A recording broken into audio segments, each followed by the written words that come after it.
Vous aimez ce podcast ? Soutenez-le grâce à l'option Acast Supporter.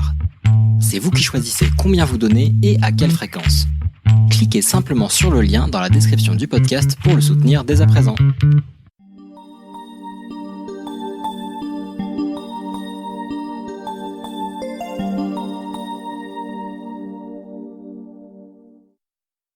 Chères auditrices, chers auditeurs, bonjour, je suis Dorian Vidal et vous écoutez Le Break. Voilà le 9e épisode du podcast et aujourd'hui, j'ai choisi de vous présenter la Nouvelle-Zélande, archipel surnommé le paradis du Pacifique, mais surtout, j'ai envie de vous parler de la femme à la tête de ce pays, c'est-à-dire Jacinda Ardern. Avec sa gestion de la crise du coronavirus, mais aussi après sa réponse à la tuerie terroriste d'extrême droite de Christchurch, la première ministre est souvent regardée en exemple et citée dans les différents journaux. C'est pour cela que j'ai décidé de vous la présenter, alors c'est parti.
Voilà un extrait de God Defend New Zealand, Dieu défend la Nouvelle-Zélande en anglais, hymne du pays, suivi par un extrait du haka performé par les All Blacks lors de la finale de la Coupe du Monde de rugby de 2011 face à l'équipe de France. Comme lors de l'épisode précédent, je vais d'abord vous présenter le territoire et ses spécificités avant de véritablement vous présenter à Jacinda Ardern.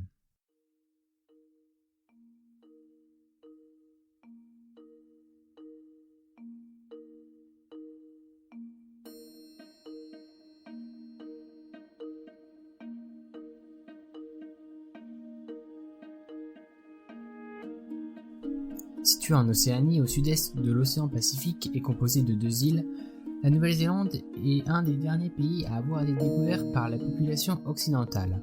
Si les Maoris y seraient arrivés entre 1050 et 1300, les Européens y débarquent seulement en 1642. Le pays est ensuite une colonie britannique, puis obtint son indépendance en 1907, avant de se voir reconnaître sa pleine souveraineté en 1947 avec la signature du statut de Westminster de 1931. Aujourd'hui, la nation est membre du Commonwealth, on y parle alors anglais, même si la langue des signes et le maori ont un statut officiel.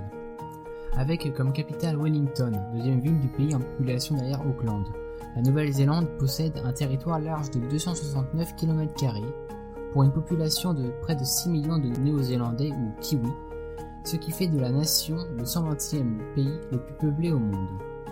Selon les données recueillies par la Banque mondiale, la Nouvelle-Zélande avait en 2019 un PIB de 207 milliards de dollars américains, plaçant le pays au niveau des 50 nations les plus riches au monde. Mais si l'État connaissait une croissance économique de 2,8% en 2018, il est aujourd'hui touché par un début de récession comme le monde entier. Elle était de moins 0,2% en mars 2020. Cela reste moins important que la récession qui touche aujourd'hui le Canada, les États-Unis et surtout celle qui touche l'Union européenne. Ensuite, avec un IDH estimé de 0,921 pour 2018, indice qui vise à mesurer le taux de développement humain des pays du monde basé sur le PIB par habitant, l'espérance de vie et le niveau d'éducation, la Nouvelle-Zélande se classe au 14e rang mondial au niveau des États-Unis, du Royaume-Uni et du Canada et devant la France qui est, elle, 24e. Étant membre du Commonwealth, la Nouvelle-Zélande est officiellement une monarchie constitutionnelle, comme c'est le cas en Angleterre ou au Canada notamment. Le pays est alors symboliquement gouverné par Elisabeth II, la reine d'Angleterre, et en son absence, c'est le rôle du gouverneur général, rôle actuellement rempli par Patty Reddy. Si le gouverneur a le pouvoir de nommer le Premier ministre, qui dirige réellement la politique du territoire, ce dernier est tout de même directement désigné par le peuple via les élections législatives. Il n'y a donc pas de durée de mandat établie comme il n'y a pas de constitution écrite, cela dépend des résultats. Enfin, je souhaite rapidement faire un point sur la situation du coronavirus en Nouvelle-Zélande. Le pays avait été un des premiers à entrer en confinement général plus tôt cette année, et pour conséquence, la circulation du virus semblait minime. Mais depuis le début du mois d'août, il semble qu'une nouvelle vague de contamination atteint le pays, ce qui contraint le gouvernement à repousser les élections législatives en octobre, initialement prévues pour le 19 septembre prochain. Comme un peu partout dans le monde, le virus connaît un rebond, et il est nécessaire de rester vigilant et de suivre l'actualité.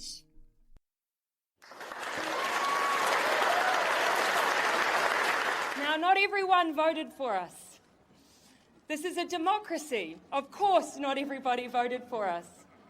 But we vow that regardless of who you voted for, regardless of where in Aotearoa, New Zealand you live, this will be a government for all New Zealanders. I want to start by saying that it is an absolute honour and a privilege to have the ability, as the leader of the New Zealand Labour Party, to form a government for all New Zealanders.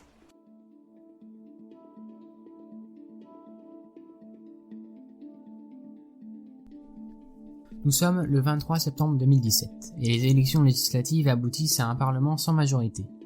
Arrivé deuxième avec 37% des suffrages, le Labour Party, parti travailliste en anglais, de Jacinda Ardern forme alors, près d'un mois plus tard, un gouvernement de coalition avec les partis New Zealand First et le Green Party. Le New Zealand National Party, parti du Premier ministre sortant Bill English, se retrouve alors dans l'opposition avec 56 sièges contre 63 pour le nouveau gouvernement.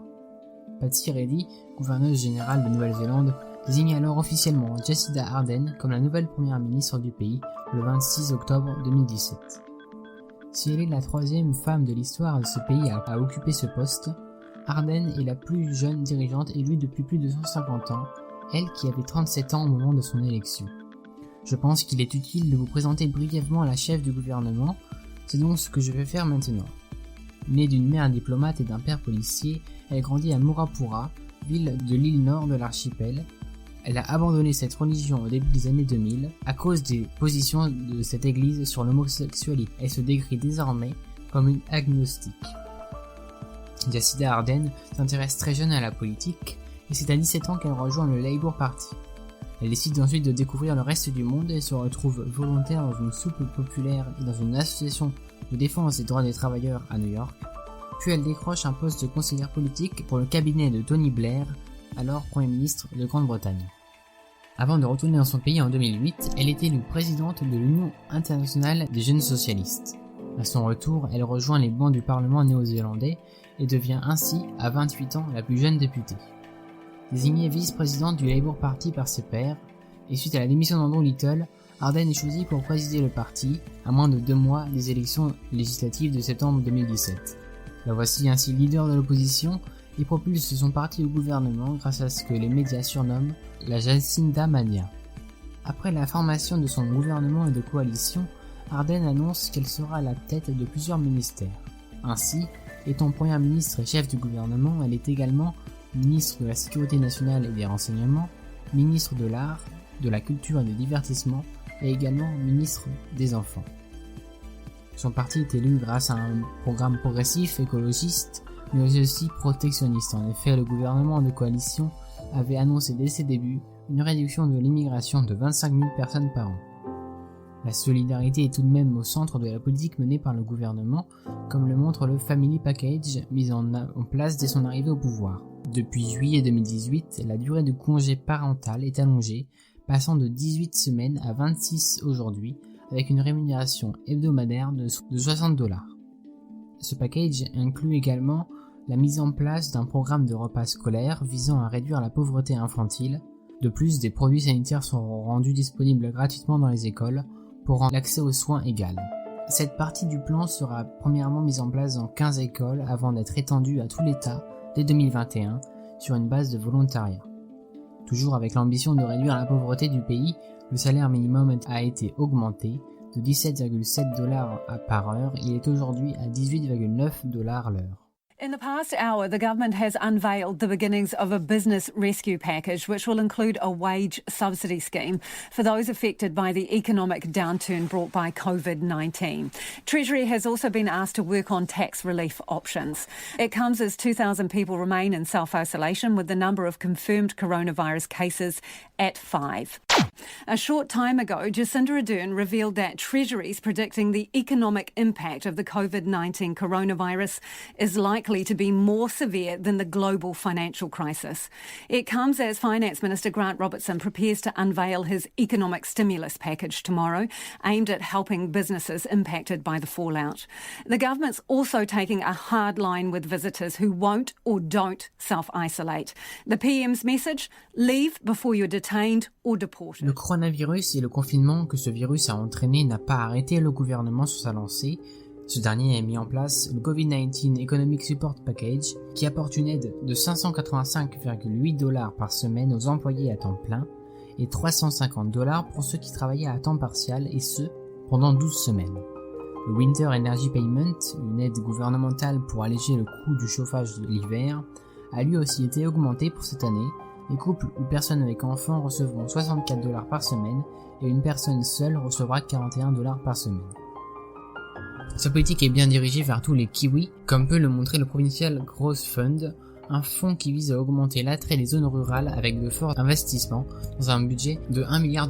Mais Jacinda Ardern a tout de même annulé la réduction d'impôts voulue par son prédécesseur en déclarant que la priorité du pays est plus la santé et l'éducation. C'est pour cela que les salaires des enseignants débutants du primaire augmenteront de 12,8% et ceux des plus expérimentés de 18,5%, tout cela d'ici 2021. La première ministre de Nouvelle-Zélande est également caractérisée par son courage, son progressisme et aussi sa bienveillance. Il y a déjà le cas du cannabis qui sera un référendum non contraignant lors des élections générales de cette année, accompagné d'un référendum concernant le suicide médicalement assisté pour toute personne atteinte par une maladie terminale. Elle a fait ensuite preuve de son ouverture notamment lors du Waitangi Day de 2018, jour de fête nationale. Précédemment, très peu de gouvernants s'étaient rendus à Waitangi commémorer la signature du traité de Waitangi, considéré comme le texte fondateur, et leur accueil était souvent musclé et controversé. Ce ne fut pas le cas lors de la visite d'Ardern, qui restera d'ailleurs 5 jours, ce qui est la plus longue visite d'un dirigeant. It was not officially Take Your Daughter to Work Day at the UN, but one world leader still made a statement. Meet 3-month-old Nev Tearoha Ardern Gayford, daughter of New Zealand Prime Minister Jacinda Ardern, the second world leader to give birth in office and now the first to bring her baby to the United Nations, complete of course with her own baby name tag. As a girl, I never ever grew up believing that my gender would stand in the way of me achieving whatever I wanted in life. I am, after all, not the first, but the third female Prime Minister of New Zealand. But for all of that, we still have a gender pay gap, an over-representation of women in low-paid work, and domestic violence. And we are not alone. Me Too must become We Too. We are all in this together. Le 24 septembre 2018, lors d'une réunion de l'Assemblée générale de l'ONU, la chef du gouvernement a fait l'histoire de l'organisation internationale. Elle est devenue la première représentante à siéger avec son enfant. 3 jours plus tard, lors de son discours, elle appela à une prise de conscience immédiate aux effets du changement climatique, mais aussi à une plus grande égalité des sexes. Elle déclara d'ailleurs « Me Too must become We Too », faisant référence au mouvement appelant à la prise de parole des femmes, avant de dire qu'elle ne se voyait pas célébrer les avancées nationales tant qu'à l'international, je cite, d'autres femmes et filles souffrent d'un manque d'opportunités et de dignité élémentaire. Fin de citation. Elle a aussi fait preuve de courage en dénonçant aux médias, dès octobre 2018, l'enfermement des Ouïghours en Chine, crime qui semble enfin attirer l'attention des dirigeants du monde. Lors du Asian East Summit de 2018, elle a également rencontré Aung San Suu Kyi, dirigeante de la Birmanie, au sujet des Rohingyas, et elle aurait offert l'aide de sa nation. Ensuite, si au début de son mandat la ministre affichait son envie d'améliorer les relations entre la Nouvelle-Zélande et l'Australie, elle n'a pas manqué de recadrer son homologue australien lors d'une conférence de presse. Elle a alors qualifié de corrosive la déportation de criminels vers leur pays d'origine, en appuyant le fait que la plupart des Kiwis qui vivent en Australie sont partis jeunes et ont donc très peu de liens avec la Nouvelle-Zélande. How do you feel about the Greens' opposition to what you've agreed to with the TPP? Oh, look, I was well aware that that was their position. I had that conversation with James Shaw both before I left New Zealand. I knew that that would likely be their position. And as I say, we discussed it, we were fully informed. So this will, from time to time, be an outcome of a government that does bring together multiple parties. From time to time, we will take different... Mais il est important de noter qu'Ardern est allé contre l'avis du Green Party, pourtant partie membre de son gouvernement, en ratifiant la version revisitée du Trans-Pacific Partnership, le TPP-11, un accord de libre-échange entre 11 pays, dont le Canada, le Japon, le Chili et autres. Pour finir de bien vous présenter Jacinda Ardern et sa politique, j'ai choisi de vous parler de deux événements très différents l'un de l'autre, mais qui montrent bien la personnalité de la dirigeante. Shooting attacks on two mosques in the New Zealand city of Christchurch. 49 people are known to have died. Dozens more are being treated in hospital for gunshot wounds. Witnesses say at least one gunman opened fire on worshippers at the mosques as they were gathering for Friday prayers. We want to get right to that breaking news, an anti-Muslim terror attack in New Zealand. The Prime Minister there is calling it one of the nation's darkest days. A gunman attacked two mosques while hundreds of Muslims were praying. The man who is claiming responsibility and charged with murder is an extreme right-wing white supremacist who live-streamed the attack, saying it was aimed at immigrants. What I can say is that it is clear that this is one of New Zealand's darkest days. Clearly, what has happened here is an extraordinary and unprecedented act of violence. It is with extreme sadness that I tell you that as at 7 p.m. tonight, we believe that 40 people have lost their lives in this act of extreme violence. It is clear that this can now only be described as a terrorist attack.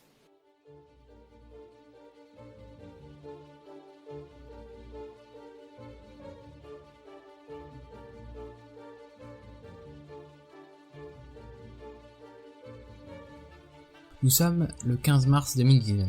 Il est 1h40 de l'après-midi. Brendan Tarrant, un Australien de 28 ans, entre armé dans la mosquée Al-Nour de Riccarton, dans la banlieue de Christchurch. Jour de la prière du vendredi, entre 300 et 500 personnes se trouvaient dans le lieu saint. Toujours en filmant son attaque en direct vers les réseaux sociaux, il quitte la mosquée en voiture 6 minutes plus tard. Vers 1h51, le stream prend fin. Le tireur est arrivé au Linwood Islamic Center, à 5 km à l'est d'Al-Nour mosquée, où se trouvaient une centaine de fidèles. Tarrant entra à nouveau, fortement armé, et continua sa terrible attaque. Il quitte la mosquée à 1h55 et se dirige alors vers une troisième localisation, mais il est arrêté, vivant, par la police 4 minutes plus tard. 50 personnes ont été tuées, 49 ont été blessées. Les victimes avaient entre 3 et 77 ans. Immédiatement, Jacinda Ardern a décrit cet événement comme un des jours les plus sombres de l'histoire du pays, en déclarant que le terroriste avait je cite, des opinions extrémistes qui n'ont pas de place en Nouvelle-Zélande ou nulle part ailleurs. Fin de citation. La chef du gouvernement s'est rapidement rendue à Christchurch portant un hijab en signe de respect. Sa réponse pleine de compassion a été louée dans le monde entier et une photo de la première ministre embrassant une membre de la communauté musulmane de Christchurch, accompagnée d'une peace, paix en anglais, a été projetée contre le Burj Khalifa. Photo qui est depuis mai 2019 transformée par un peintre en fresque murale. Mr. Speaker, the 15th of March will now be forever a day etched in our collective memories. On a quiet Friday afternoon, a man stormed into a place of peaceful worship and took away the lives of 50 people. That quiet Friday afternoon has become our darkest of days. And the only thing that must change after the events of Friday is that this same door must close on all of those who espouse hate and fear. He sought many things from his act of terror, but one was notoriety. And that is why you will never hear me mention his name. He is a terrorist. He is a criminal. He is an extremist.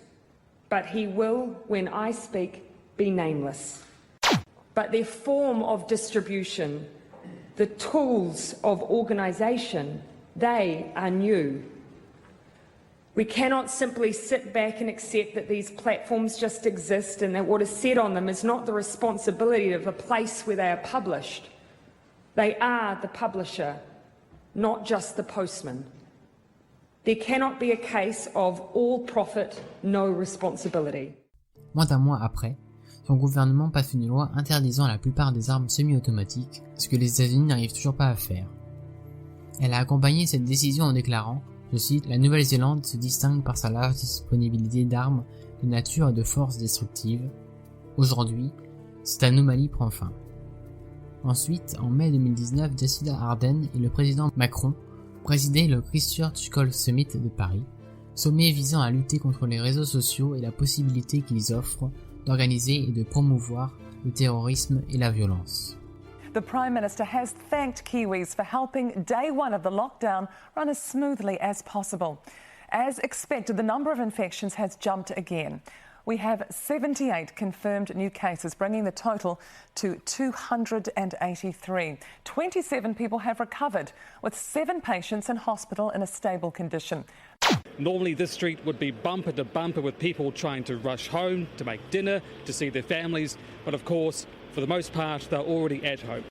The roads largely empty in Auckland, in Wellington and Christchurch.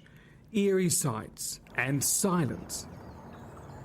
This is rush hour in Auckland, and for anyone who's been to or has lived in our biggest city, it's quite a staggering sight. Normally traffic would be crawling along here at this time of day. Today, it's pretty quiet. And on Auckland's Harbour Bridge, normally 170,000 vehicles cross that each and every day, but not today. Le coronavirus a pris tout le monde par surprise et a touché une grande partie du globe, mais de façon inégale, et cela peut être dû à la gestion des dirigeants de chaque pays.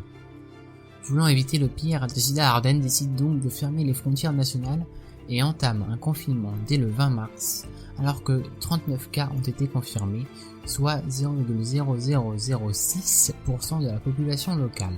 À titre de comparaison, la France avait déjà confirmé plus de 12 600 cas au même jour, soit 7 fois 0,0185% des Français. Étant presque tout le temps en contact avec ses citoyens, que ce soit via les réseaux sociaux, des interviews ou des conférences, la presse mondiale n'a pu s'empêcher de louer sa gestion de la crise sanitaire, comme la BBC, le Washington Post, The Independent et autres. Les citoyens sont également en grande majorité satisfaits de leur chef de gouvernement, qui récoltait en mai dernier près de 60% d'opinions favorables, faisant d'elle la première ministre la plus populaire de la courte mais intense histoire du pays. Aujourd'hui, le nombre de tests a fortement augmenté, près de 20 000 par jour depuis le 13 août, et l'on observe alors une augmentation du nombre de cas confirmés.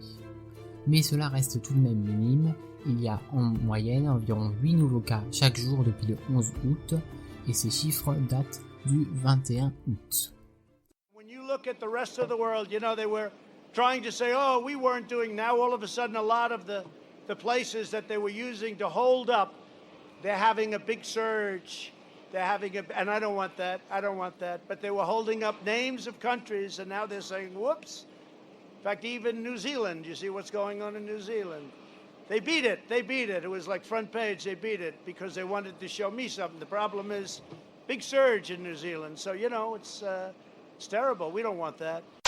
Obviously, I don't think there's any comparison between New Zealand's current cluster and the tens of thousands of cases that are being seen daily in the United States. Look, I think for anyone who's following COVID and its transmission globally, will quite easily see that New Zealand's 9 cases in a day does not compare to the United States' tens of thousands, and in fact does not compare to most countries in the real world. Alors que sur la même période, il y a aux États-Unis près de 40 000 cas quotidiens, pour un total de 5,5 millions de cas et plus de 173 000 décès. Donald Trump a tout de même osé critiquer les chiffres de la Nouvelle-Zélande, qualifiant cette, je cite, forte augmentation de terrible. Sans trop attendre, la première ministre a répondu à la presse qu'il n'y avait pas de comparaison possible entre la Nouvelle-Zélande et les dizaines de milliers de nouveaux cas quotidiens aux États-Unis.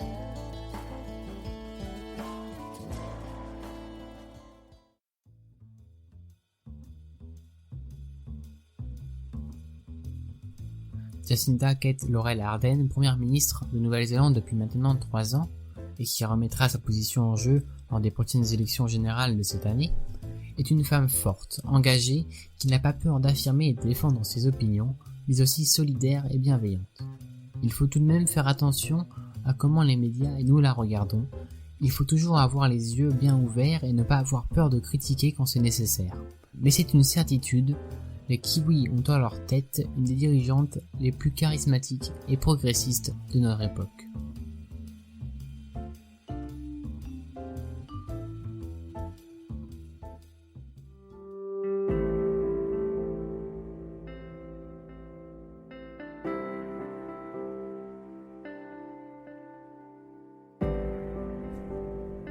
Voilà, c'est la fin de cet épisode. Toute la production a été réalisée par moi-même, Dorian Vidal.